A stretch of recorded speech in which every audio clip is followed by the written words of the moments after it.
HTV le live, il est bientôt 19 h, soyez les bienvenus.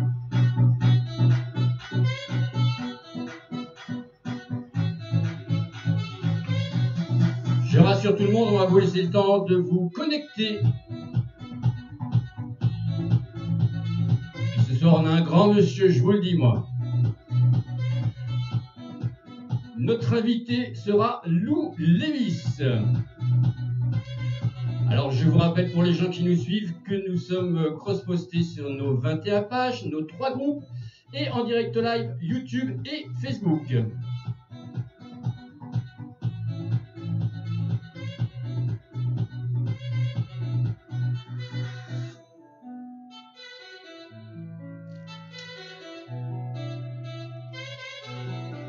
Je vois qu'il y a déjà du monde qui se connecte. Alors là, il va y avoir du bonsoir Lou, bonsoir Lou, bonsoir Lou. Il est là, Loulou. Il est là.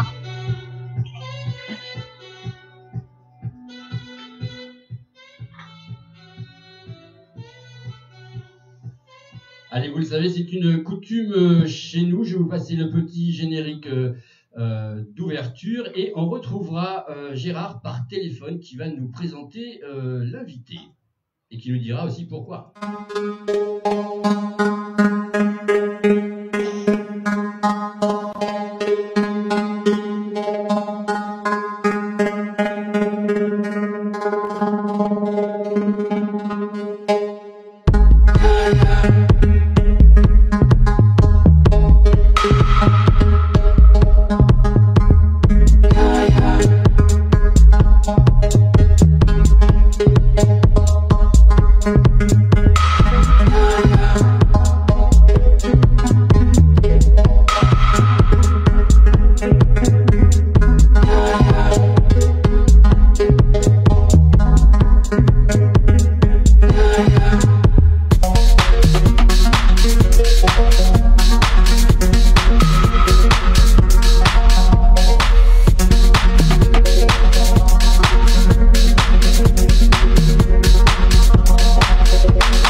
HTV le live. Alors je vous rappelle que vous pouvez liker, vous abonner parce que c'est aussi, on fait des émissions en ce moment avec notre ami Gérard spécialement pour la culture, pour soutenir la culture. On fait une émission qui a lieu tous les jeudis avec HTV en scène où on reçoit des chanteurs et des chanteuses, et puis on fait aussi HTV tout un art qui a lieu le mardi. Donc abonnez-vous, c'est soutenir la bonne cause. Et on en aura besoin. Pour faire cette émission, vous voyez la petite photo, c'est notre ami Gérard qui est avec moi au téléphone. Dans quelques instants, je vais lui laisser la parole. Et puis il y a ma copilote Brigitte qui, elle, scrute les réseaux sociaux. Donc si vous allez pouvoir poser des questions à notre invité si vous en avez envie. Et c'est Brigitte qui va nous transférer vos questions pour que Lou puisse y répondre. Et puis si Brigitte veut intervenir comme à chaque émission, elle pourra poser des questions. Gérard, est-ce que tu es avec moi? Oui, je suis. Alors explique-nous pourquoi tu as invité Lou Lévis. D'abord, bonsoir Willy, bonsoir Brigitte, bonsoir à tous les auditeurs d'API-TV et bonsoir à Lou. Alors, pourquoi j'ai invité Lou? Parce que Lou fait partie des gens que j'aime beaucoup en tant qu'artiste de variété, artiste chanteur.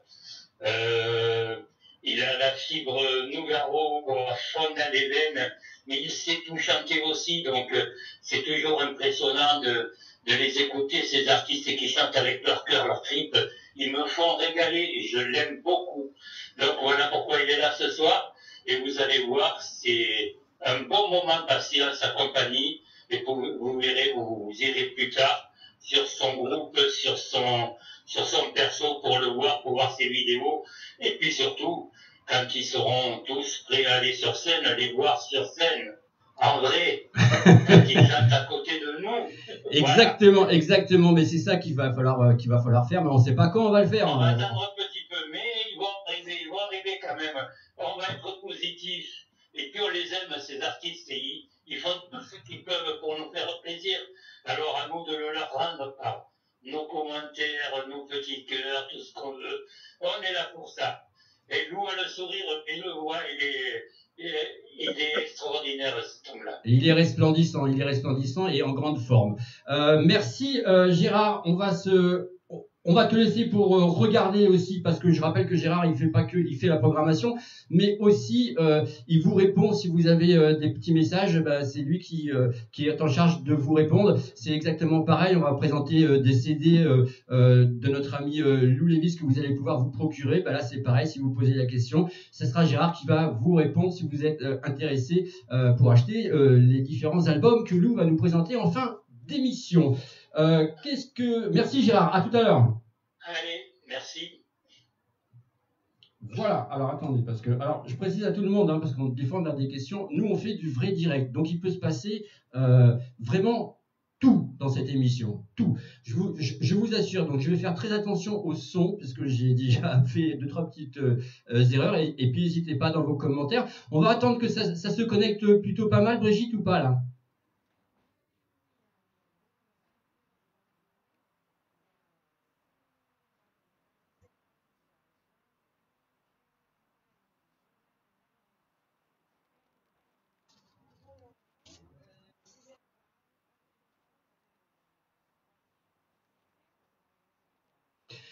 Ouais. Où est là? Parfait. Ça y est, j'avais oublié d'ouvrir ton son, Brigitte. Je suis désolé. Donc Brigitte disait qu'elle saluait tout le monde, c'est ça? Voilà, et qu'il y avait beaucoup de monde qui s'était connecté. Est-ce que je recommence? Non, peut-être pas. Non, peut-être pas, mais voilà. Voilà. Donc bonjour à tous et merci d'être là. Alors, le temps que ça se reconnecte, on va faire une première petite pause. Alors, c'est vrai que Lou, c'est un fou de Nougaro. Il va nous raconter, bien sûr, tout ça. Et je vous assure que il a une histoire. C'est un truc de dingue, d'après mon enquête. Je vous propose d'écouter 2 titres et 2 titres de Claude Nougaro. Et on se retrouve tout de suite après, en direct live, avec Lou Lévis.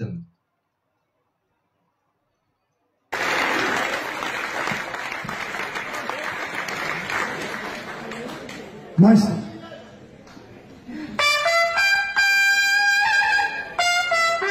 Et c'était le premier.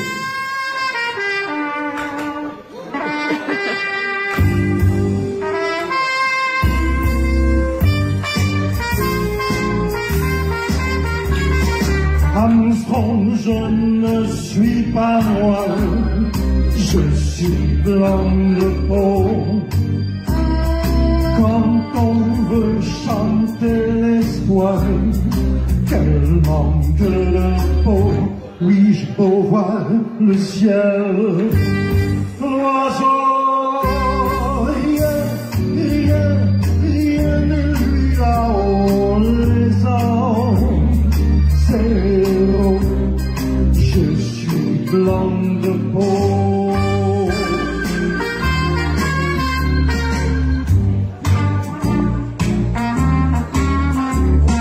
Armstrong, tu te fends la poire, on voit toutes tes dents. Moi je vois plutôt du noir en dedans chante pour moi Louis. Oh oui, chante, ça que j'ai froid. Oh, moi, qui suis blanc de peau.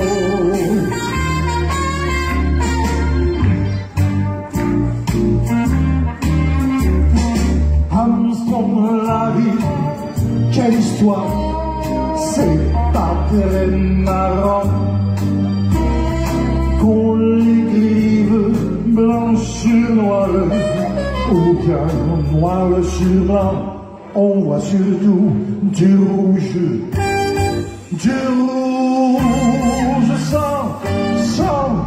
sans trêve au qu'on soit, ma foi, noir ou blanc de peau.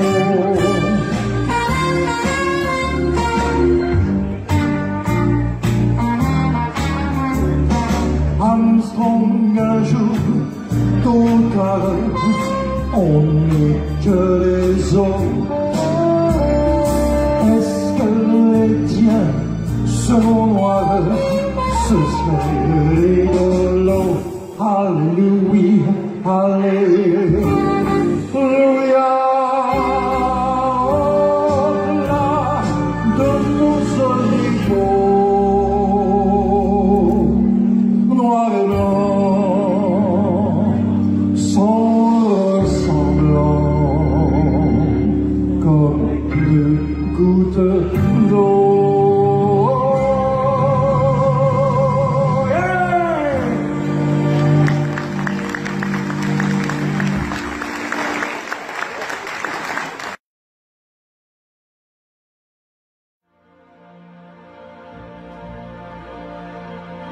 Qu'il est loin mon pays, qu'il est loin.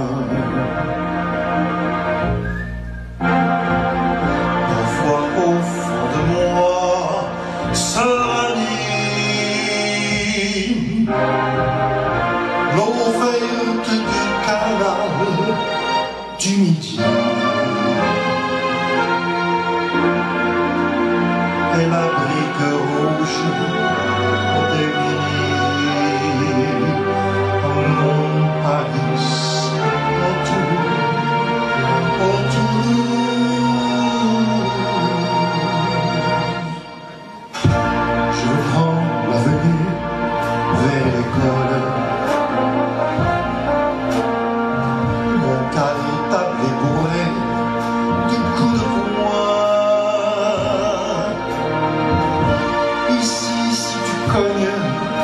tu gagnes. Ici même les mémés aiment la castagne. À Montparnasse, en Toulouse, un torrent de cailloux dans ton accent. Ta violence bouillonne jusque dans tes violettes. On se traite de con à peine qu'on se traite. Il y a de l'orage dans l'air et pourtant l'église Saint-Céréna illumine le soir. D'une fleur de corail que le soleil arrose. C'est peut-être pour ça, malgré ton rouge noir. C'est peut-être pour ça qu'on te dit, ville rose. Je revois ton pavé au massif des Gascons. Ton trottoir est rentré sous les tuyaux du gaz. Est-ce l'Espagne en toi qui pousse un peu sa corde? Ou serais empêtré une bulle de chasse? Voici le Capitole, j'arrête les pas. Les témoins enlevés tremblent sous le ventouse. Encore l'écho de la voix de papa. C'était en ce temps-là mon seul chanteur de blues.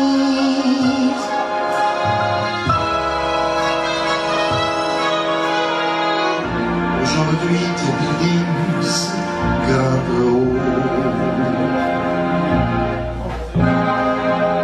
À Blagnac, des avions gonfle gros.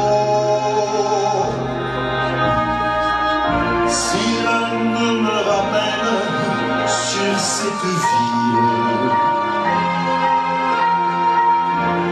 pourrais-je encore y revoir ma pincée de tuer? En mon pays, en Toulouse.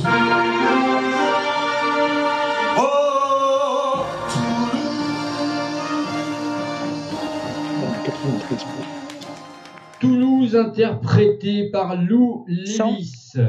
Alors, je vous rassure, le son est bien là, puisqu'on me bip dans l'oreillette. Donc, voilà, c'est fait. Alors, j'ai eu un... Il va y avoir des surprises à cette émission. J'ai eu un appel. Donc, je vais rappeler cette personne.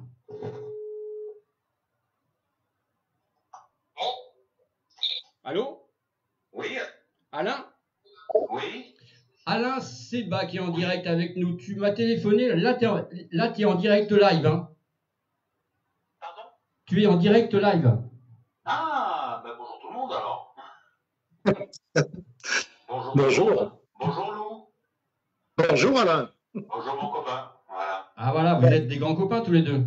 Ah oui. Oui. Oui. Oui. On a bourlingué. Quand je dis qu'on a bourlingué, c'est qu'on a fait pas mal de croisières ensemble. Ouais. Et on y a pris beaucoup de plaisir.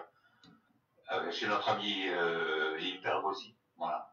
Et t'as pas un petit truc comme ça avant qu'on commence l'émission, un petit truc un petit peu croustillant là? Oui. Pourquoi tu trembles, Lou? Qu'est-ce qui se passe?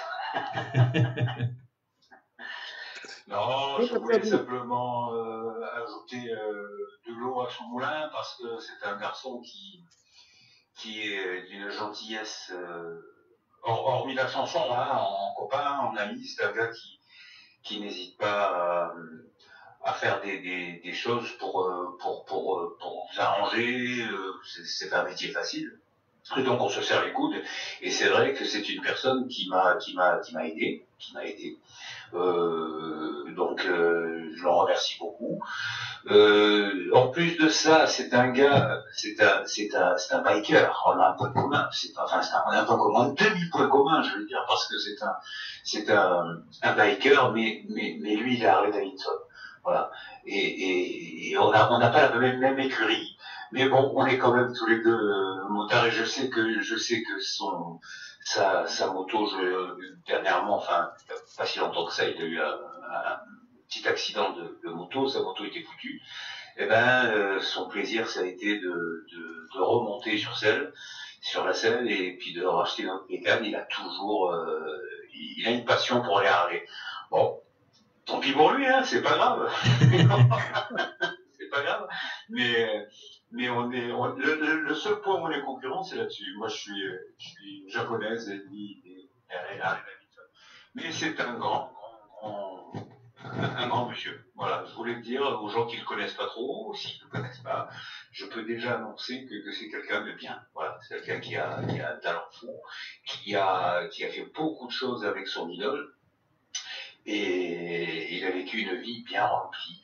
Et c'est pas fini, ça continue. Ouais, on va en parler avec lui. Tu voulais préciser quelque chose, Lou, peut-être? Écoute, tout simplement, ça préciser. Attends. Alors, il y a Lou qui parle. Ah, pardon. Voilà, simplement, Alain, tu me touches énormément parce que c'est vrai que tu es un ami et je pense qu'il y a une véritable amitié entre nous, très proche. Et ça me ferait presque rougir tout ce que tu dis de moi. En tout cas, tu sais très bien que, voilà, entre nous, c'est vraiment une grande amitié. Merci, mon ami. À la vie, à la mort, comme on dit. Hein. Merci Alain d'avoir appelé. On va nous continuer. On va commencer cette émission parce qu'elle n'est pas encore commencée. Oui. Ben justement, je voulais vous souhaiter une superbe émission et que tout ça porte ses fruits et que ça fasse du bien partout. Voilà. Merci beaucoup Alain. Passe une bonne soirée. Salut. Merci Moïse. Merci. Et Brigitte, beaucoup une bise. Voilà. Beaucoup Alain. Une bise. Alors, on va commencer peut-être, parce que là, si tout le monde nous appelle pour Lou, on va jamais y arriver. Hein. Je vous rappelle, likez, aimez, partagez. Nous sommes en direct live avec Lou Lévis. Lou, tu es né, on va se dire tu, hein, Lou. Hein. Oui, absolument, oui. Alors, voilà, il apparaît. Alors, attends. Lou, tu es né en 1954 en région parisienne. Tu es chanteur, animateur, biker. En 52. 52. J'ai questionné beaucoup de gens, mais voilà, bon, 52.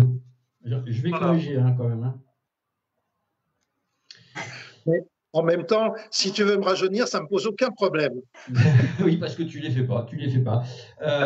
Tu as un parcours de vie atypique. Je pense.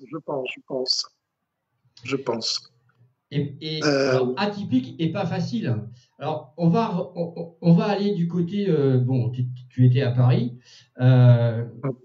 Scolairement parlant, on va dire jusqu'à 14-15 ans, tu étais comment? Bon élève, studieux, pas studieux, t'en avais marre?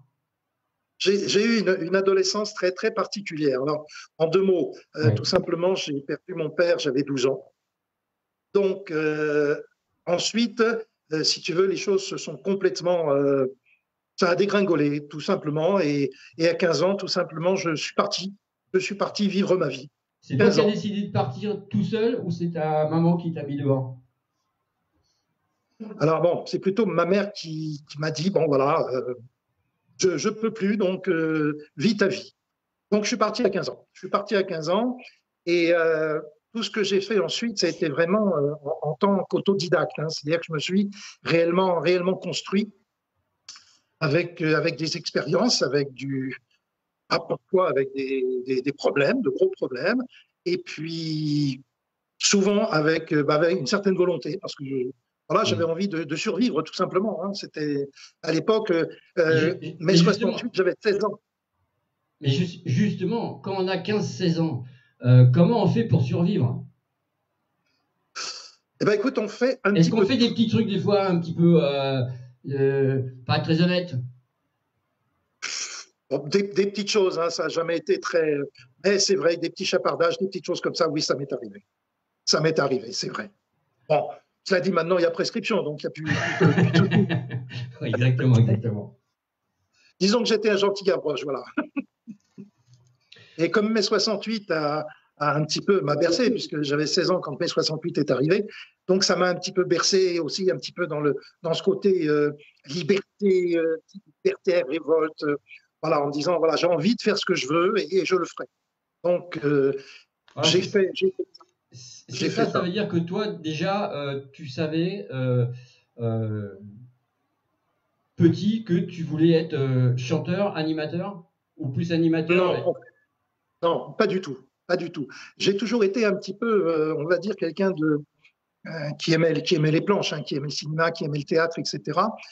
J'en veux pour preuve que à 16 ans, ce qui est le cas, je fréquentais, alors ça c'est la petite histoire, je fréquentais un café à Vincennes dans le 94 où j'ai rencontré un monsieur extraordinaire et à chaque fois je perds son nom alors que c'est quelqu'un de fabuleux. C'était un des maris de Nathalie Baye, qui malheureusement a disparu. C'était un très grand poète. Je cherche son nom, si tu peux me le rappeler. Alors, c'était pas Alain Delon, c'est sûr. C'était pas Alain Delon. Validé. C'était le frère, en fait, c'était le frère d'un homme politique bien connu.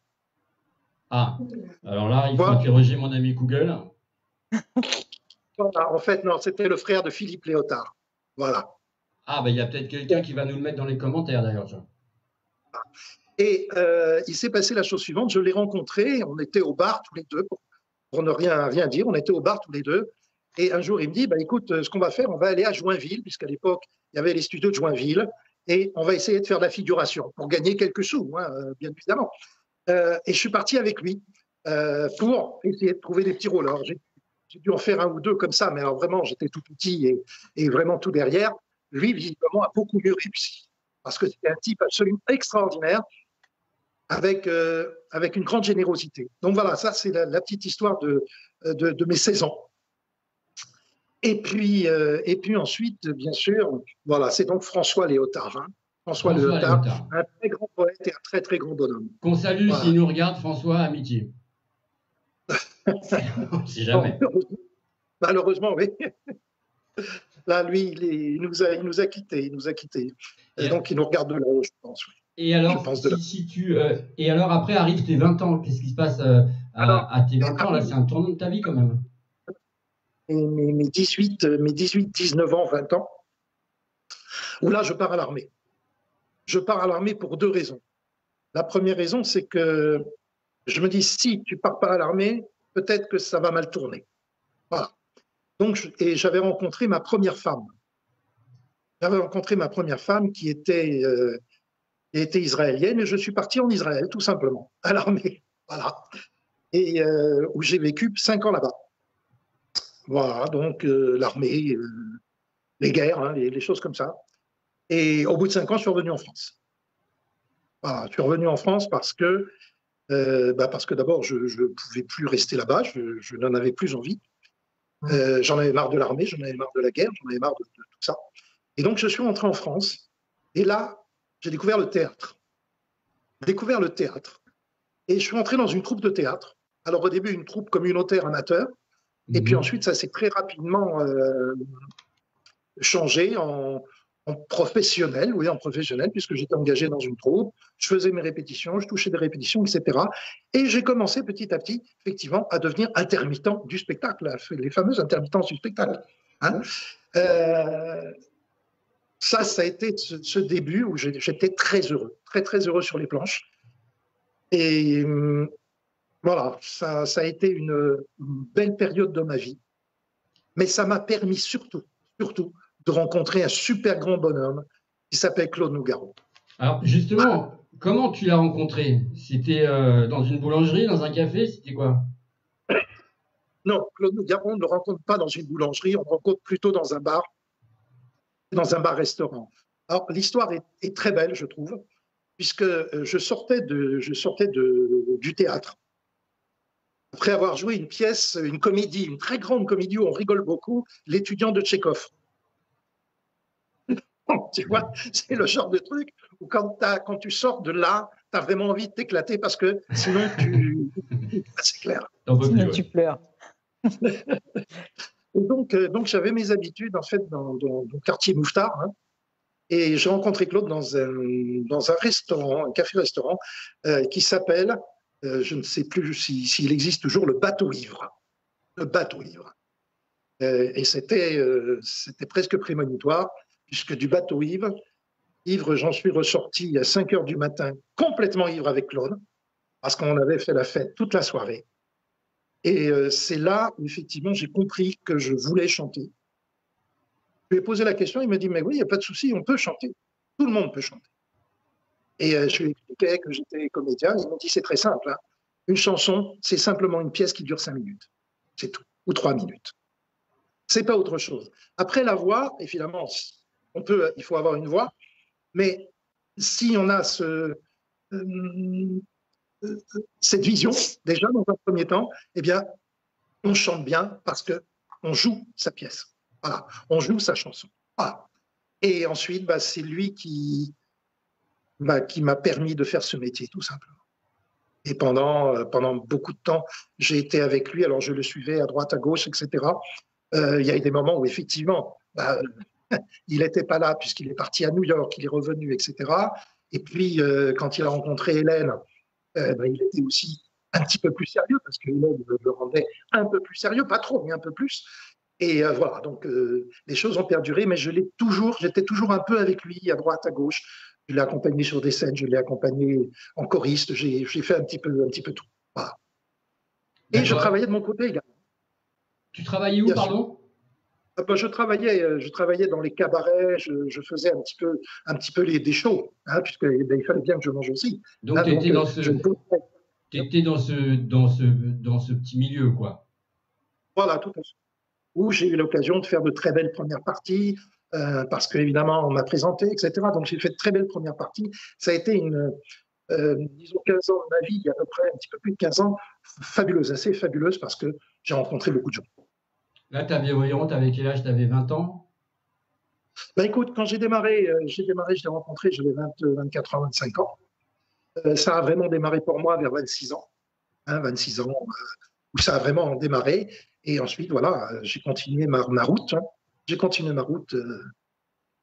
Voilà. Alors, quand je dis que ta vie n'est pas un très long fleuve tranquille, c'est qu'il y a eu des événements aussi qui sont des événements bouleversants, notamment que tu as vécu avec la perte de ton fils sur un accident de moto. Il avait 20 ans, et puis la perte de ta femme de l'époque. Comment on fait pour encaisser ces chocs-là et se relever? Alors d'abord, je ne sais pas trop, et je crois que c'est mon métier qui m'a permis de le faire. Alors en fait, ça s'est passé d'une façon assez particulière et surtout brutale. Bon, je savais que ma femme de l'époque était très malade elle était atteinte d'un cancer. Mais bon, comme dans tous les cas, on espère toujours, hein, ce genre de choses. Et ça a été la période du mois de septembre 2010, de septembre 2010 à décembre 2010. En septembre 2010, j'étais sur la route. Je revenais d'un gala. J'étais sur la route et j'entends mon téléphone sonner. J'entends mon téléphone sonner et j'entends au bout du fil quelqu'un qui me dit David a eu un accident. Et je me souviens encore, je me dis mais putain, ce petit con, il a encore roulé trop vite, quoi. Je veux dire, voilà, j'en étais là. Et je dis, bon, il est à quel hôpital, je vais aller le voir, etc. Il habitait à l'époque, il habitait avec la mère de mes enfants. Ma seconde femme, ils habitaient à Aix-en-Provence. Et j'entends encore cette voix qui me dit, non, tu ne pourras pas parce qu'il est mort. Et je crois qu'à ce moment-là, j'ai une sorte de trou noir. Je ne sais pas comment j'ai pu arrêter ma voiture. Je ne sais pas. Je ne sais absolument pas. Et là, ça a été vraiment un effondrement total parce que, bon, je ne savais plus quoi faire, je ne savais plus quoi dire. J'ai accusé le coup. Pourquoi? Alors, bon, j'ai appelé des amis qui sont venus effectivement me récupérer parce que là, j'ai été pendant un moment absolument incapable de le faire. Et j'ai tenu le coup. Pourquoi? Parce que je devais rentrer chez moi et ne pas m'écrouler. Parce que si je m'écroulais, j'avais la femme qui était avec moi, qui était déjà très malade. Je ne pouvais pas m'écrouler pour ça. Et là, j'ai tenu. J'ai tenu. Je me suis caché pour pleurer. J'ai tenu parce qu'il fallait que je tienne. Et une chose, donc j'ai assisté aux obsèques de mon fils dans une sorte de bulle comme ça. Heureusement, j'étais avec ma fille, puisque j'ai une fille merveilleuse. Elle s'appelle Elena, elle est extraordinaire.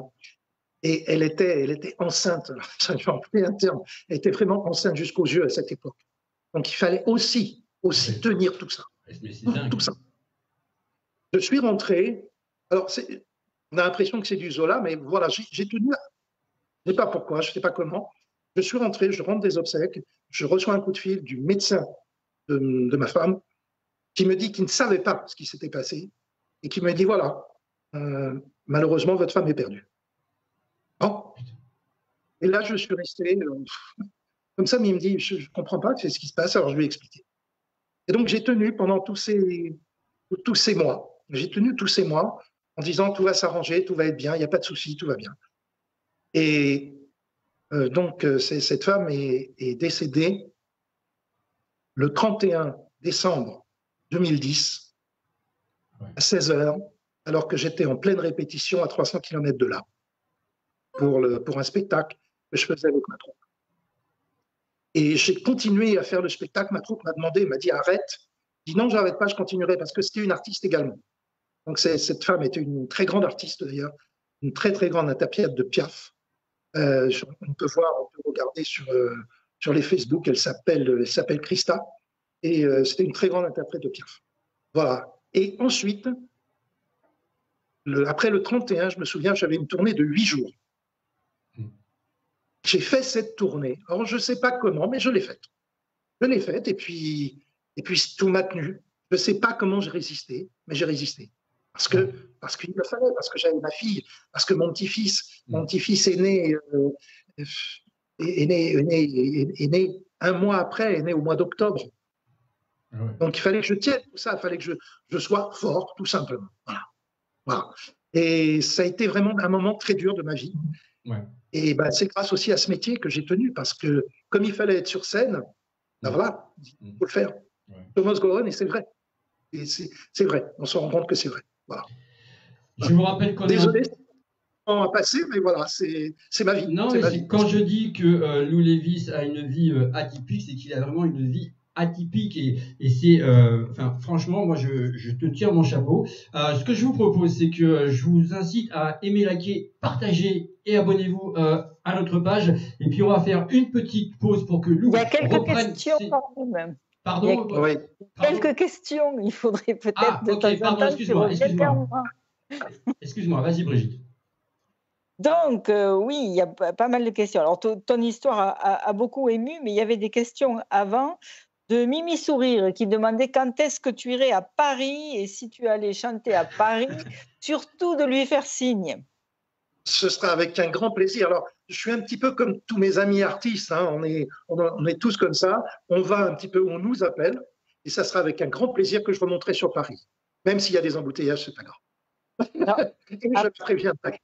Après, on a Marguerite qui dit qu'elle adore Lou, qu'elle l'a découvert à la soirée chez Alain, la variété française, Nougaro, entre autres. Là aussi, elle fait écouter Lou à ses patients.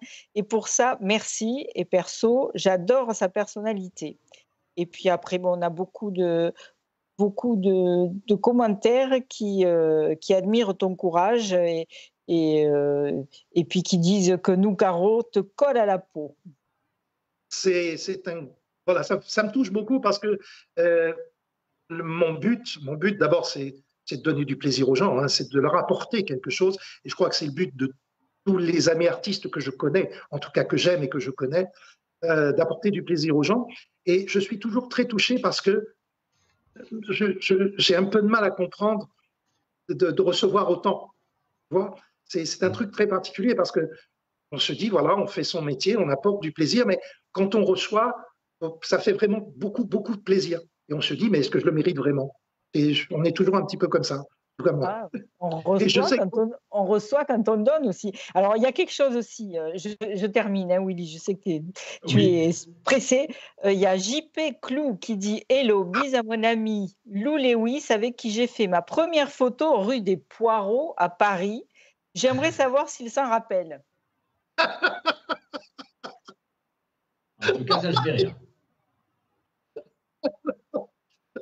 Alors, JP est un grand ami et c'est à peu près le seul photographe qui arrive à me rendre beau. Donc, c'est mon photographe de scène, mais avant tout, c'est mon ami. C'est un ami à moi. Et le coup du poireau, c'était extraordinaire. En fait, c'est un joke entre nous deux parce qu'un jour, je lui ai dit, mais ça, bon, sur un plan un petit peu libertaire, je lui ai dit, un jour, ce gouvernement arrivera à nous faire marcher avec un poireau dans les fesses. Et je pense que tout le monde le fait. Voilà, du poireau. Merci JP de me l'avoir rappelé. Merci. Voilà pour cette petite anecdote très sympathique. Alors je vous l'ai dit, hein, vous pouvez surtout poser encore d'autres questions au cours de cette émission. On va faire une petite pause avec 2 titres que Gérard Bessieux nous a sélectionnés et on retrouve en direct live Lou Lewis juste après ça.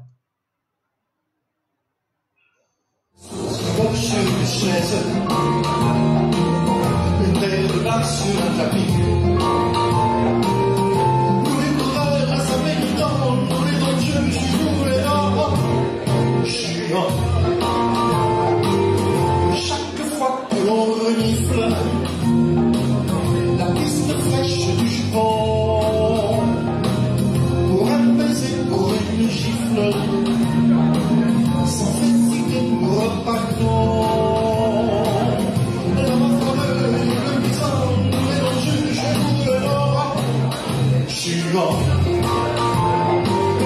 Ce problème que l'on se pose, c'est Paris de Porsche,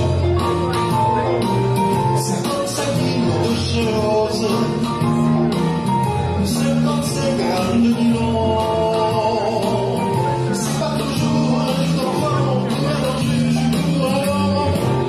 le jugeant.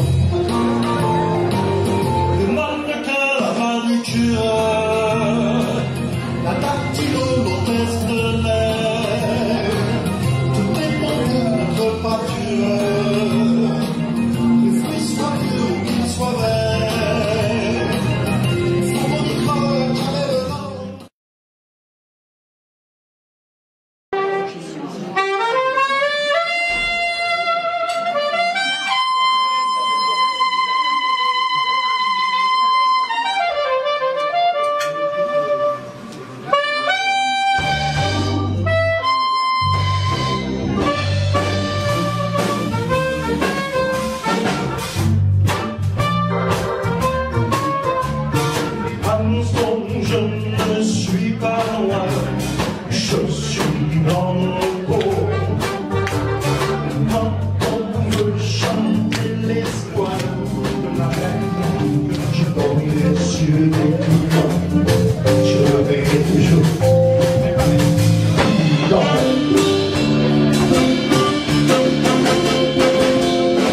direct avec Lou Lévis. Alors, je pense que c'est bon, le son est mis. Je pense que Gérard, sur le deux coupes de la dernière vidéo, il a dû un petit peu se mélanger les pinceaux, parce qu'on a entendu plusieurs chansons. Bon, c'est comme ça, ça fait partie du truc. Brigitte, je t'ai entendu rigoler avec Lou, et j'aimerais bien savoir pourquoi. Pendant que ça diffusait parce que le clip. Quelqu'un parlait de Philippe Léopard et Gérard Messieux a corrigé en disant que c'était Léotard. Donc on disait Gérard est toujours là pour rattraper des erreurs. Voilà. Voilà. Et puis il y avait un commentaire qui était assez sympa, mais il y en a tellement que j'arrive plus à suivre. Il y avait un commentaire assez sympa sur les poireaux. Voilà, Brigitte Clou qui dit « Hello Lou, c'est vrai que tu es un vrai gentil, un véritable ami, et le plus, c'est que tu aimes les poireaux. » Voilà. On n'est pas sorti des poireaux là encore. Voilà. Alors, Lou, on dit de toi que tu es ponctuel, franc, vrai, et que ta vie, c'est la chanson et la moto. C'est vrai, c'est vrai. Alors, ponctuel, oui. Franc, également, parce que j'ai horreur, en fait, de cacher ce que je pense.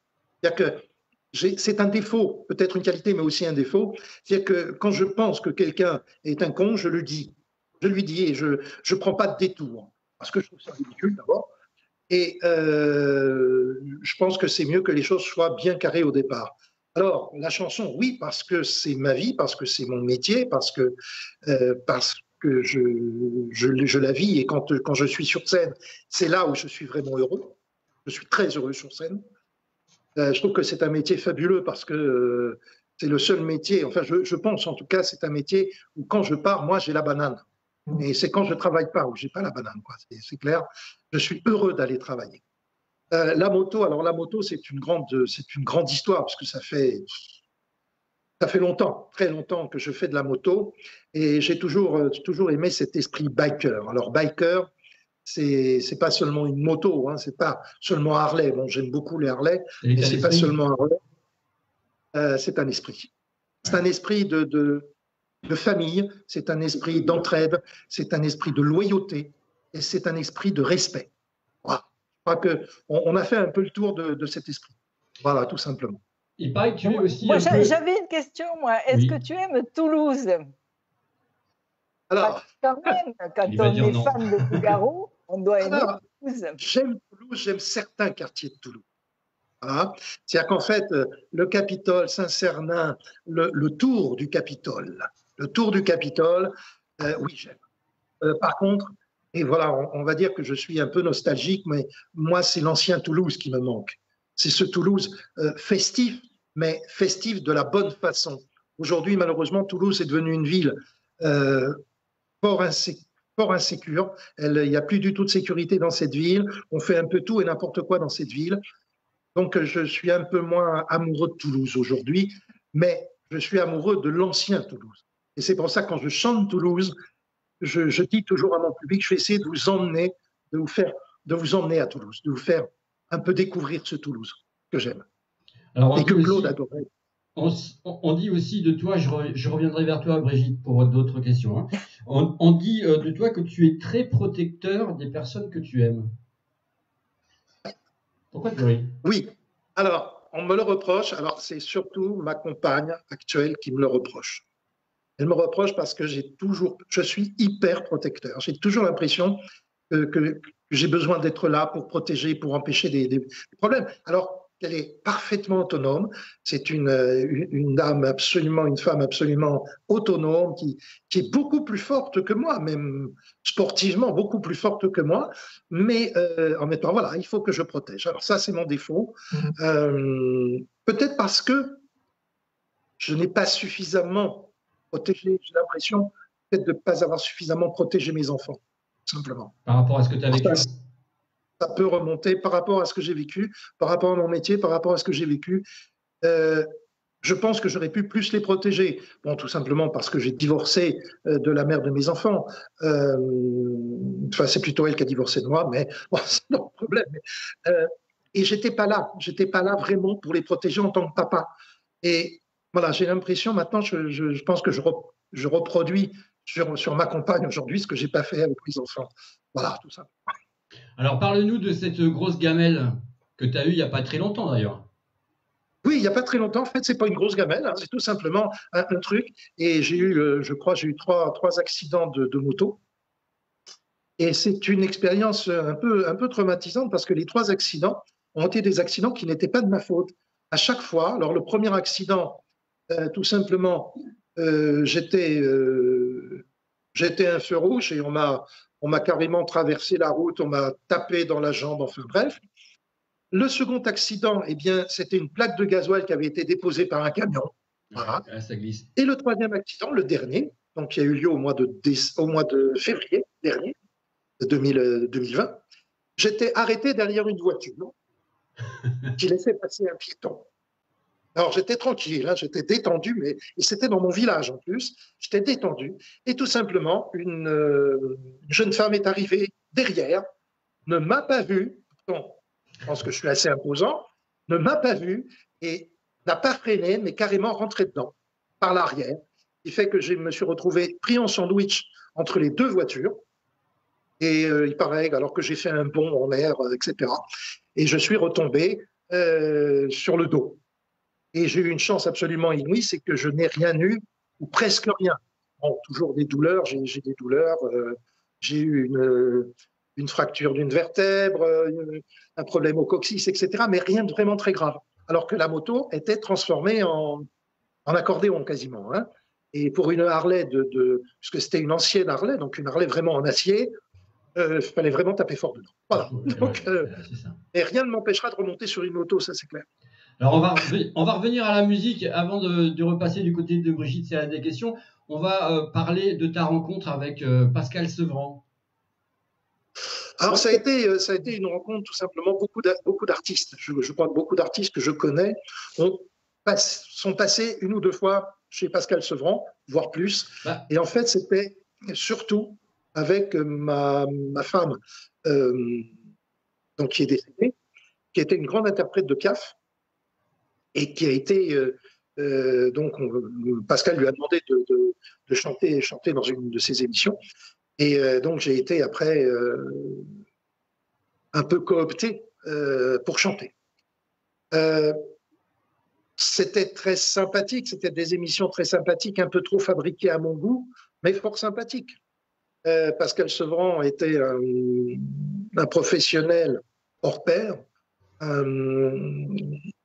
quelqu'un qui était méticuleux, mais méticuleux à l'extrême, à tel point que la majorité des shows une grande majorité de shows étaient enregistrés en playback. Pourquoi ? Pour éviter justement les problèmes de direct. Voilà. Et je n'ai jamais su chanter en playback. Donc ça posait pas mal de soucis. Alors, je te pose une question parce qu'on sait que Pascal Sevran, c'était un amoureux fou de la chanson française avec sa fameuse émission La chance aux chansons.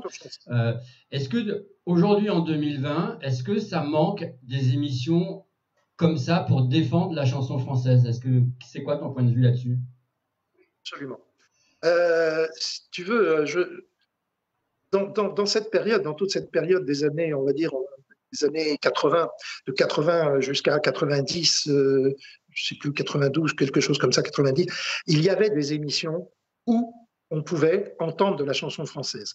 Il y avait aussi les émissions des Carpentiers. Il y avait de vraies émissions de variété. Ouais.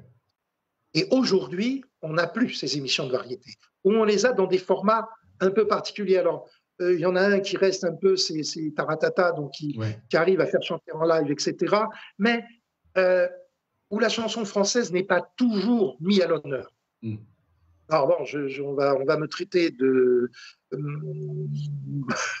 on va dire de vieil imbécile, mais je pense que la langue française, le texte français est tellement beau, très difficile à chanter, je l'admets, mais très beau.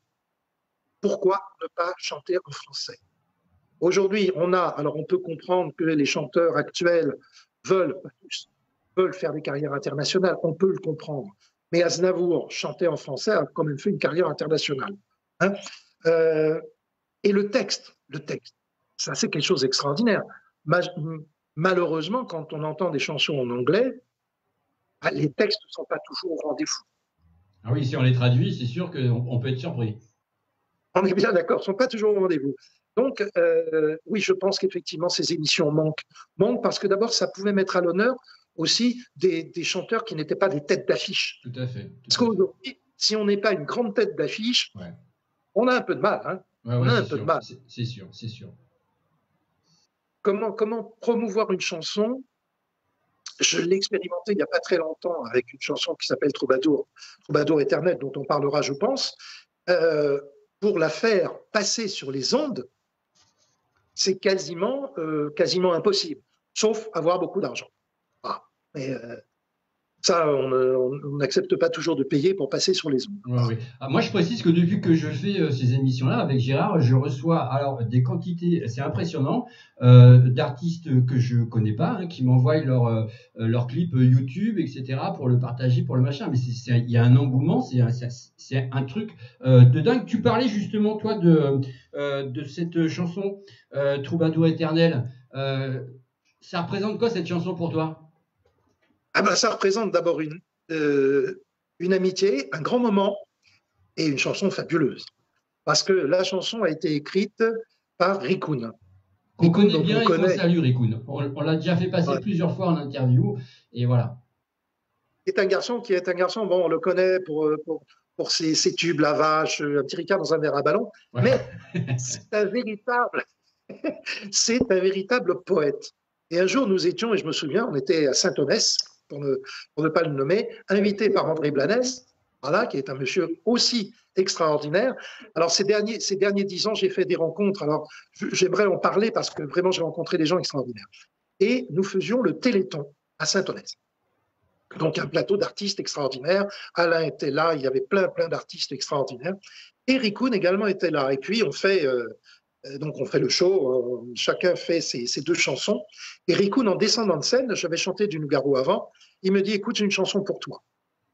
Alors, je lui dis, écoute, ça me fait très plaisir, mais c'est quoi? Il me dit, c'est un truc que j'ai écrit très, très rapidement, mais je pense qu'il n'y a que toi qui peux la chanter. Puis, écoute, ça me fait beaucoup de plaisir, bon, envoie-la moi. Et puis, j'oublie. Et peut-être 15 jours après, je reçois le texte de la chanson avec une mélodique de base. Et je trouve cette chanson extraordinaire parce que c'est un véritable hymne à Claude Nougaro. Ça le représente tout à fait. Et déjà dans ma tête, je voyais ce que je pouvais faire avec cette chanson. Donc, je me suis occupé, moi, de tous les arrangements musicaux, chœurs, etc., pour remettre la mélodique. J'ai pris la mélodique et je l'ai un petit peu, évidemment, étoffée. Et puis, je me suis dit, cette chanson, il faut qu'elle vive, mais qu'elle vive à Toulouse. Alors donc, j'ai demandé à un studio que je connais bien, qui est à Toulouse, qui s'appelle les studios MySound, pour ne pas le nommer, et c'est un excellent studio, de me faire un clip. Et donc, nous avons été à Toulouse. On a été se balader à Toulouse et on a fait ce clip. Et la chanson, franchement, moi, quand je la chante, je la ressens. Elle sort de moi de façon presque naturelle. Voilà. Et ça, c'était vraiment... On l'a déjà diffusé plusieurs fois dans nos émissions. Alors, pour les gens qui ne savent pas ce que c'est Rikun, écoutez, c'est juste ça.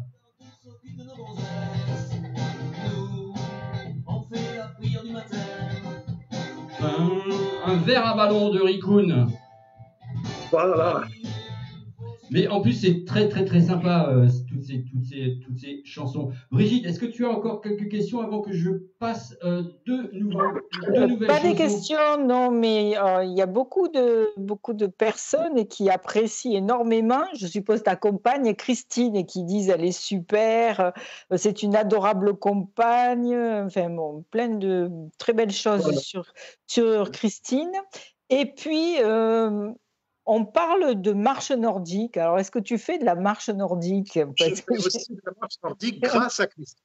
Ouais, et Brigitte, tu vas pouvoir en faire avec Lou. Voilà, bah écoute, oui, je fais de la marche nordique grâce à Christine. Christine, ça fait maintenant 9 ans, presque 9 ans que nous nous connaissons, que nous sommes ensemble, et j'ai retrouvé une sérénité dans ma vie. Après toutes ces épreuves, puisque ça a été relativement court, puisque j'ai rencontré 2 ans après le décès de de ma femme, elle m'a apporté cette sérénité. Cette sérénité, elle m'a apporté une famille, elle m'a apporté une sorte de stabilité, mais une réelle stabilité. Et ça, vraiment, c'est une chose. Alors, elle n'est pas très loin, donc je ne voudrais pas, elle va écouter l'émission, parce qu'après, ça va être catastrophique, parce qu'elle va dire, bon, voilà, non. Elle est franchement extraordinaire. C'est vrai qu'elle apporte cette sérénité que beaucoup d'hommes aimeraient avoir, je pense. Voilà. Mais il faut que tu mettes un petit peu la pédale sur le frein quand tu la protèges trop. Hein. Enfin, moi, elle m'a aidé à préparer cette émission-là. Donc, voilà, je fais passer le petit message. Hein. Je vais faire ça, je vais faire ça. Allez, on va faire une... Il y a juste Adrien Pastor qui dit un jour, Lou, j'aimerais que tu chantes un titre en anglais ou une autre langue. Bien, écoute, oui. Je te promets, mais je chanterai une chanson d'Elvis Presley en anglais. Voilà. Rien que pour toi. D'ailleurs, on a programmé Adrien Pastor qui va passer chez nous. Ne manquez pas aussi ce grand moment parce que c'est terrible. Alors là, on va faire vraiment la petite pause parce que je vous rappelle qu'on a un chronomètre qui tourne quand même. Et on se retrouve tout de suite après. Likez, aimez, partagez, abonnez-vous et à tout de suite. Ça fait déjà longtemps qu'on se connaît. Même si c'est vrai, je ne parle jamais. Je ne sais pas faire le premier pas, mais vous savez déjà tout ça. Je suis bien l'homme de mes chansons, voilà. Et puis je suis aussi ce que l'on dit. Que cela vous surprenne ou non, tant pis. Le seul moment où tout est vrai, le seul moment où tout est dit, c'est quand le spectacle est fini. Salut, salut, je suis venu vous dire salut. Et puis, merci d'être venu un autre jour, un autre endroit. Adieu jusqu'à la prochaine fois. Salut. Quant à l'image que l'on donne de moi, ma gueule, mauvaise manière, etc. Ça doit sûrement vous amuser, vous savez mes fidélités. La seule histoire d'amour, c'est nous. Et même si l'on ne s'est pas toujours compris, que cela vous surprenne ou non, tant pis.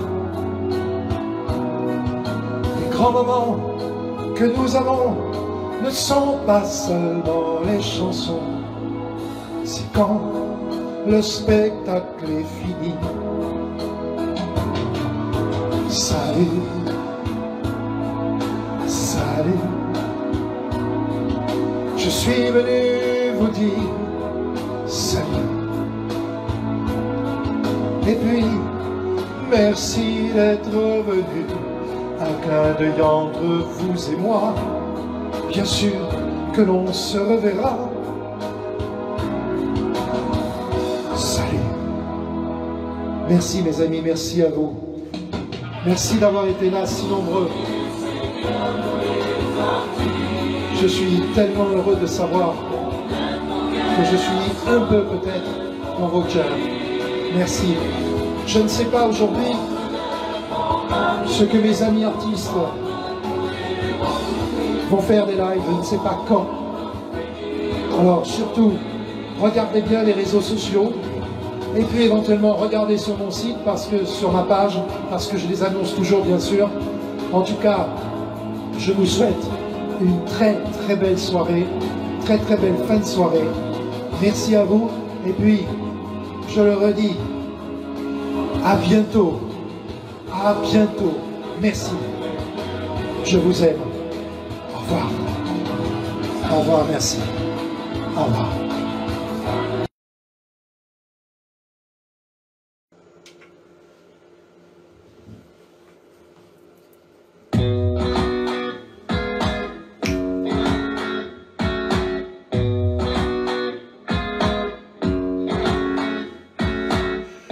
devant la fille innovante, si dure et si tendre, qui sait parler quand je suis barré, je veux rien entendre. Quand j'ai le cœur sourd, quand j'ai connu des plis de peine, j'ai l'âme trempée dans de l'acier quand je suis paumé, que tout m'enchaîne. J'ai parfois l'âme prise dans des filets qui me tourmentent. J'ai parfois l'âme grise. Et si ce soir tu me demandes comment ça va sur ma planète, je te répondrai ça va, comme ci, comme ça. Les guerres, les vagues, je vois en vain, on parle de la fête. Mais quand t'as le cœur qui bat, ça va. À toi l'ami, le seul homme qui m'ait tenu la main quand je me faisais pour mes lendemains. Toi dont je sais que tu m'as blessé, t'es toujours là pour me porter, pour abréger ma peine, pour que je sois léger. J'ai parfois l'âme en crise, ma joie de vivre, qu'on me la rende, que mon bonheur me méprise. Et si ce soir tu me demandes comment ça va sur ma planète, je te répondrai ça va, comme ci, comme ça. Les guerres, les vagues, je vois on parle de la fête. Mais quand t'as le cœur qui bat, ça va. À ceux que j'ai parfois négligés pour être un peu libre, pour ne pas déranger, moi le naufragé sur mon bateau ivre. J'ai pas de feu détresse, je ne suis pas doué pour les caresses. Mais si jamais vous me demandez quand tout me blesse, comment ça va sur ma planète, je vous répondrai ça va, comme ci, comme ça. Les guerres, les vagues, je vois en vain, on parle de la fête. Mais quand on a le cœur qui bat, ça va. Comment ça va sur ma planète, je vous répondrai ça va, comme ci, comme ça. Les guerres, les vagues, je vois en vain, on parle de la fête. Mais quand t'as le cœur qui bat, ça va.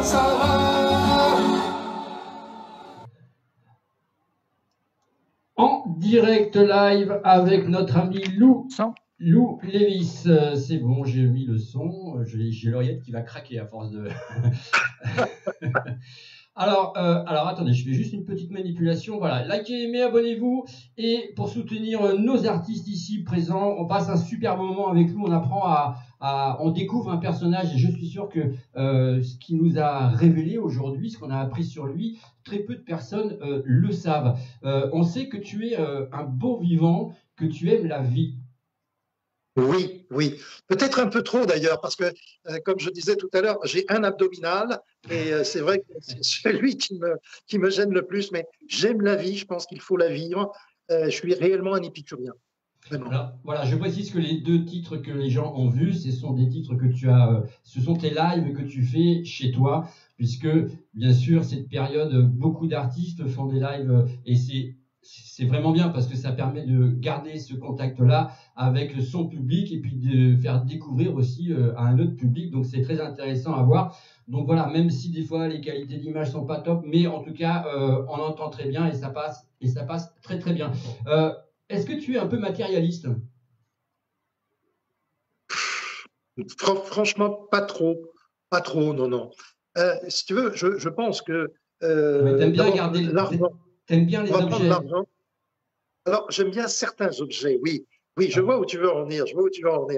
J'ai un gros défaut. Ah voilà, le gros défaut. Notez le gros défaut de Lou. Vas-y. Je fais une collection de bouteilles de Jack Daniel. Mais des bouteilles vides. Des bouteilles vides, oui, que j'ai vidées précédemment, bien sûr. Mais c'est dingue ça. J'aime parce que je les aime. Donc il y en a un peu partout. J'aime aussi beaucoup les bouteilles de bière américaine, puisque j'aime beaucoup les États-Unis, l'ouest des États-Unis pour être plus précis. Où je suis allé et j'ai ramené beaucoup de boîtes ou de bouteilles de bière artisanale américaine, puisque quasiment chaque ville dans l'ouest américain a sa petite brasserie et fait sa propre bière. Alors, au grand désespoir de ma compagne, ça c'est clair, au grand désespoir de Christine. Eh oui, parce que la poussière, ça doit y aller quand même. C'est pas mal au niveau de la poussière. Alors aussi, une autre particularité, peut-être que les gens qui ne te connaissent pas ne savent pas, c'est que tu es un grand cinéphile. J'adore le cinéma. Notamment Star Wars, non? Voilà. Et les dessins animés aussi. J'adore le cinéma. Voilà. J'aime les dessins animés. J'aime la science-fiction, alors Star Wars, Harry Potter, etc. En fait, j'ai pas l'impression d'avoir... J'ai vieilli, mais pas grandi. Voilà.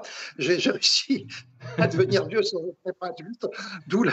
C'est un peu comme la chanson de Jacques Brel. J'ai la fierté d'être devenu vieux sans être adulte. Voilà. Parce que je suis resté là comme ça. J'aime beaucoup lire également. Donc, ouais, ça, tu lis énormément. Énormément. J'en suis à peu près à 3-4 bouquins par mois. Et d'où te vient cette passion pour l'histoire? Peut-être tout simplement. Alors, l'histoire en particulier, c'est l'histoire égyptienne qui me passionne le plus. Parce que je trouve que les Égyptiens avaient une façon de voir la vie assez extraordinaire. Cette façon d'adorer les éléments. Ils adoraient les éléments, ils adoraient la terre, et je trouve qu'ils faisaient tout pour le faire. Et ce sont quand même les précurseurs de beaucoup de choses, du tout à l'égout, des médicaments, des opérations, il y a plein de choses. Et franchement, leur histoire est extraordinaire, quoi. Donc là, quand je lis, et il n'y en a pas suffisamment malheureusement, des bouquins sur l'Égypte, là, c'est vraiment une grande passion. Très grande passion. Alors, si on sait que tu as pas mal d'amis et que tu es très carré avec tes amis, tu vas beaucoup les dépanner, etc. Si moi je t'appelle et que je te dis, est-ce que tu peux venir m'aider à monter mon étagère? Oui, pourquoi pas? Alors que tu es pas bricoleur. Si. Alors, je peux t'aider à monter une étagère si tu n'es pas pressé. Parce que la personne tu vas le faire en 2 jours. Hein. J'ai 2 mains gauches, mais je suis de très bonne volonté. Et comme je dis, je veux bien passer les outils, m'en servir, c'est déjà un peu plus compliqué. Et pour le jardinage, à la main verte? À part tondre, ce que je déteste, voilà. En fait, oui, non, je ne suis pas du tout jardin. J'aime beaucoup la pelouse, la très belle pelouse. J'aime beaucoup les beaux jardins, mais je suis à peu près incapable de m'en occuper. Alors, Lou Lévis, quand il s'énerve, ça fait quoi? C'est comment? Je m'énerve très peu. Mais quand tu t'énerves... Mais quand je pète un plomb, je pète un plomb, quoi. Je suis très grossier. Voilà. Voilà, une autre face cachée que l'on découvre chez Lou. Alors Lou, on va parler de ton actualité. On arrive bientôt au terme de cette émission. Hein, il est déjà 20h. Parle-nous de ton actualité à venir, puisque j'ai entendu pendant qu'on passait les titres que tu as... Je te laisse faire, vas-y. Alors en fait, bon, l'actualité toute proche, c'est une actualité que j'aime beaucoup parce que je vais chanter dans les EHPAD parce que, comme je disais tout à l'heure à Brigitte, hein, c'est ça? Oui, comme je disais tout à l'heure à Brigitte, je trouve que c'est important d'apporter du bonheur à nos anciens. Et je le fais depuis quelques années maintenant, quelques années.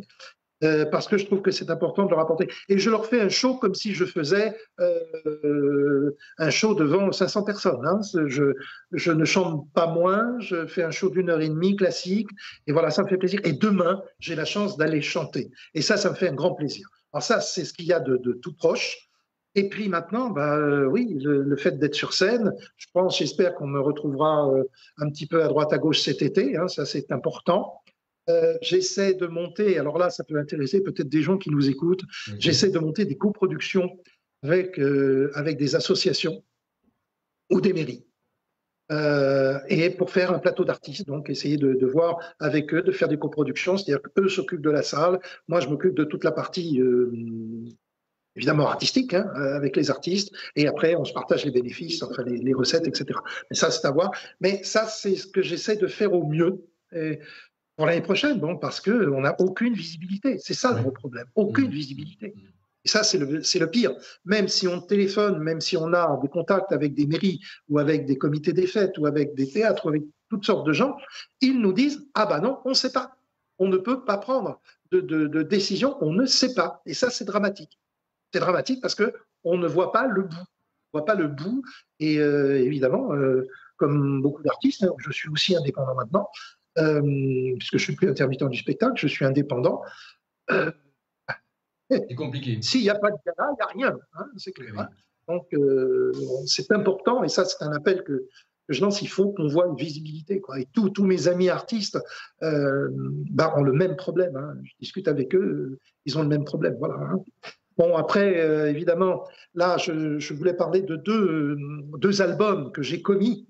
J'en ai un qui est le premier, qui est un album dédié à Claude Nougaro, là, le voici.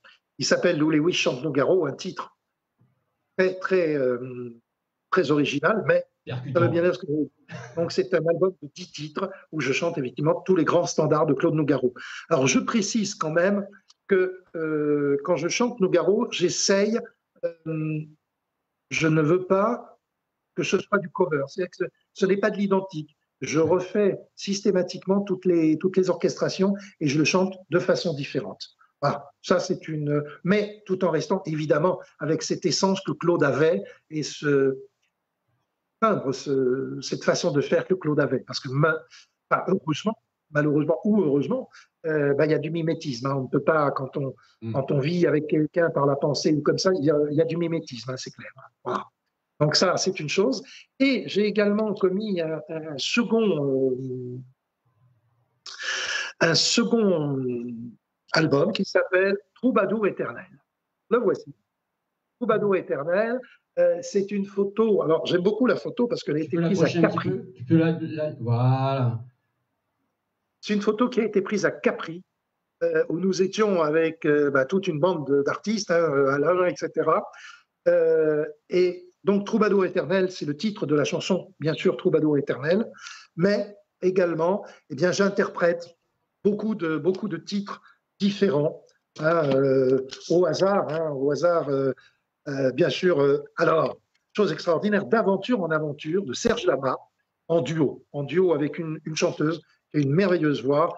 Il est où le bonheur, Jean de France, La montagne, etc. Donc, que des titres, évidemment, français, de chansons françaises, avec un vrai texte. Voilà. Donc, ces albums, on peut me les acheter, il n'y a pas de souci. Ce sera avec un grand plaisir que je ferai une dédicace, bien sûr. Voilà, donc si vous voulez prendre les deux albums, pourquoi pas, ou l'un ou l'autre, peu importe, même dans les commentaires, si vous êtes intéressé, vous dites je suis intéressé. Il y a Gérard qui va aussi répondre et qui vous répondra, puis vous voyez après avec tout le monde. Tu sais qu'on a une tradition ici en fin d'émission. Alors je dis aux gens ne partez pas, vous allez manger un petit peu plus tard, mais restez encore avec nous parce qu'on va après les 10 questions qu'on va poser à notre invité, on va vous passer 2 autres titres de Lou. Ici, alors chez nous, je vais te poser 10 questions qui sont un peu déstabilisantes, je dois dire. Tu as le droit d'utiliser qu'un seul joker et tu vas essayer de répondre du tac au tac, d'accord ? Je vais essayer. Que ferais-tu si tu étais dans la peau d'une femme toute la journée ? Je crois que j'abuserais de mes charmes. Ta dernière nuit d'ivresse ? Ouf. Je sais pas. Il y a peut-être 15 jours. Un tu l'amour rédhibitoire ? L'amour rédhibitoire, c'est-à-dire un tue l'amour rédhibitoire. Ah, la vulgarité. Quelle est la chose insupportable quand on partage ta vie? Le mensonge. Quelle est la dernière blague qui t'a fait rire? Le poireau. Chez quel personnage aimerais-tu rentrer en catimini? Euh, voilà. Peut-être à l'Élysée. Oui, ça peut être sympa, ça. Un rêve non encore réalisé.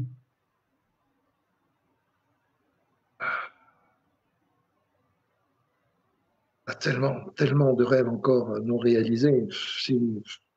C'est trop. Pouvoir, ah oui, pouvoir donner du bonheur, pouvoir donner à tous les gens que j'aime autour de moi. Le Du numéro bonheur, de, du bonheur. pardon, le numéro de téléphone que tu as dans ton portable qui nous ferait pâlir de jalousie. Euh, j'en ai plusieurs, j'en ai plusieurs. Euh, bon, évidemment, je crois que j'ai le numéro de portable de beaucoup d'artistes. Le dernier que j'ai rencontré en date, un artiste que j'aime beaucoup, c'est Gérald Dahan, avec qui j'ai eu l'occasion de partager un sketch, par exemple. Christian Delagrange, je crois que ça rendrait jalouse beaucoup de ces dames. J'ai son portable personnel, bien sûr. Voilà, donc. Parfait. As-tu des tocs?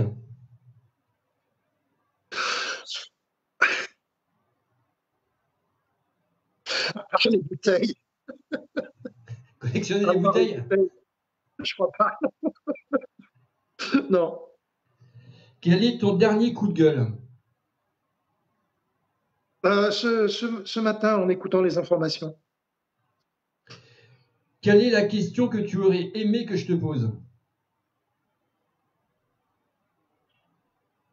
Euh,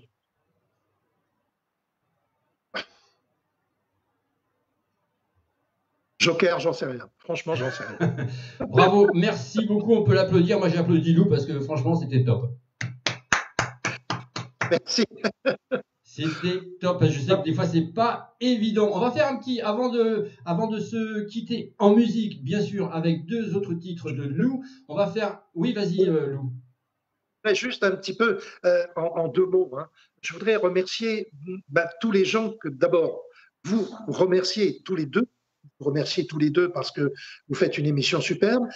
Remercier Gérard parce qu'il a été, depuis que je le connais, c'est un garçon qui est aux petits soins avec tous les artistes. C'est extraordinaire. C'est extraordinaire. Et il a cette gentillesse et il fait un boulot extraordinaire. Voilà. Et puis, ils se reconnaîtront parce que je ne vais pas tous les citer. Depuis maintenant 5-6 ans, 6 ans, j'ai rencontré des gens extraordinaires, notamment sur les croisières. J'ai retrouvé des artistes que je ne connaissais pas très bien. Je les ai retrouvés, et dont Alain, des gens comme ça qui sont franchement extraordinaires. Donc, je voudrais les remercier tout simplement d'être là. Voilà, ça me fait très plaisir de les avoir connus et je voudrais leur dire que je les aime beaucoup. Voilà, ils se reconnaîtront parce que je ne vais pas tous les citer. Et puis ici, un garçon que j'aime beaucoup, que je voudrais encore remercier, on en a parlé tout à l'heure, c'est M. Yves Bergozzi, que je voudrais remercier parce que c'est lui qui nous a permis de nous rencontrer. Beaucoup d'artistes nous ont permis de nous rencontrer sur ces croisières et sur une tournée qui a duré 15 jours où nous avons vraiment fait un truc extraordinaire. Voilà. Donc merci Yves, merci. Voilà. Parfait. Du côté de Brigitte, la toile, qu'est-ce qui se passe? Apparemment, quitte à l'émission, on va t'offrir beaucoup de bouteilles à vider. Eh ben, il n'y a pas de souci. Et ça, c'est sympa. Oui, là, je pense que là, tu vas avoir de quoi faire. Après, beaucoup de commentaires en disant que Lou est génial, qu'on t'aime. Voilà. Alors, je les aime. Capri, quel bon souvenir que cette croisière avec tous vos amis. C'est vrai. Voilà. Je pense que demain, tu vas passer la journée à regarder les commentaires. J'aime tous les amis que j'ai pu rencontrer, j'aime les amis que j'ai. Franchement, je trouve ça extraordinaire. Et merci aux gens qui m'ont rejoint sur mon site. Merci. C'est grâce à eux qu'on vit. Grâce à eux qu'on a envie de continuer ce métier. Ça, c'est sûr. Voilà, c'est bientôt fini. On va se quitter en musique avec 2 titres enregistrés depuis chez lui, parce qu'il fait des directs live. Vous pouvez donc aimer sa page, aimer son groupe officiel. Vous allez avoir tout ça dans les commentaires grâce à notre ami GG qui est aux manettes. Et puis, je voulais vous dire autre chose. Le prochain rendez-vous d'HTV le live, c'est mardi. On ne sait pas encore qui va passer.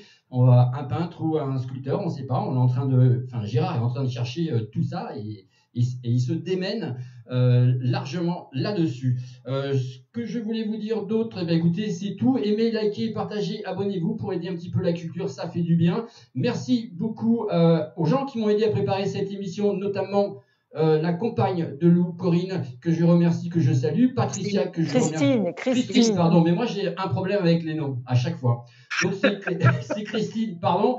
Patricia que j'ai eu, pareil, Patricia Farrugia que j'ai eu aussi au téléphone, qui sont complices de pas mal de nos émissions, et puis Brigitte aussi, et Gérard. Voilà, protégez-vous, rendez-vous mardi, 19h, et puis en attendant, place à la musique. Salut.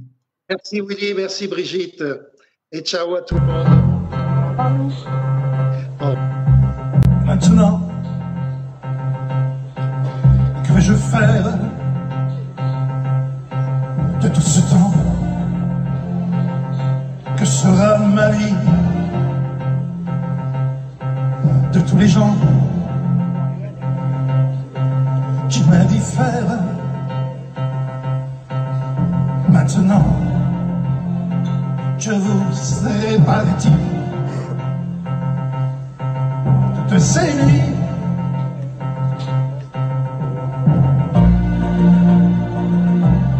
Pourquoi, pour qui? Et ce matin, tu reviens pour rien. Ce cœur qui bat,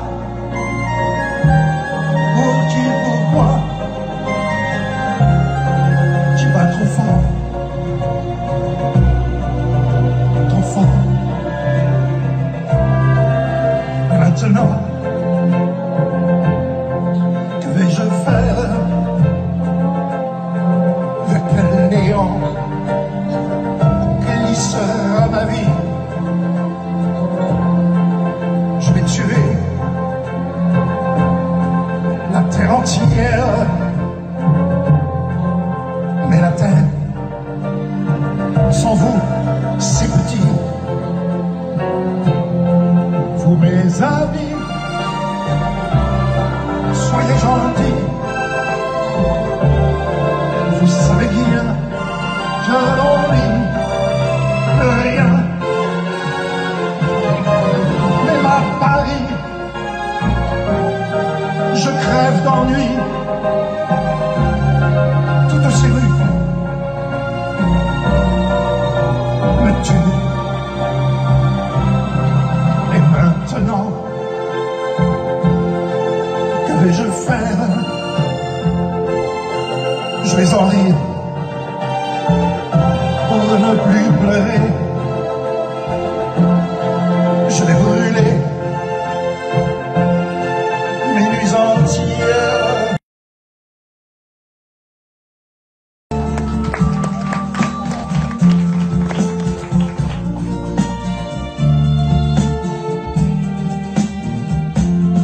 Le vent dans tes cheveux blancs, le soleil à l'horizon, quelques mots d'une chanson. Que c'est beau la vie. Un oiseau qui fait la roue sur un arbre déjà haut, et son cri par-dessus tout. Que c'est beau la vie. Tout ce qui tremble et palpite, tout ce qui lutte et se bat, tout ce que j'ai cru trop vite a jamais perdu pour moi. Pouvoir encore regarder, pouvoir encore écouter, et surtout pouvoir chanter. Que c'est beau la vie. Le jazz ouvert dans la nuit, sa trompette qui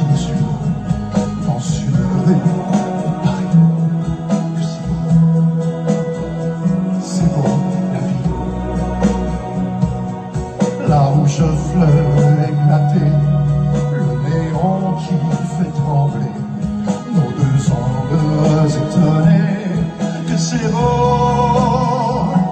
beau la vie, tout ce que j'ai failli perdre, tout ce qui m'est revenu, aujourd'hui me monte aux lèvres en cette fin de journée. Pouvoir encore regarder, pouvoir encore partager ma jeunesse et mes idées, que c'est beau la vie. Pouvoir encore écouter, pouvoir encore t'embrasser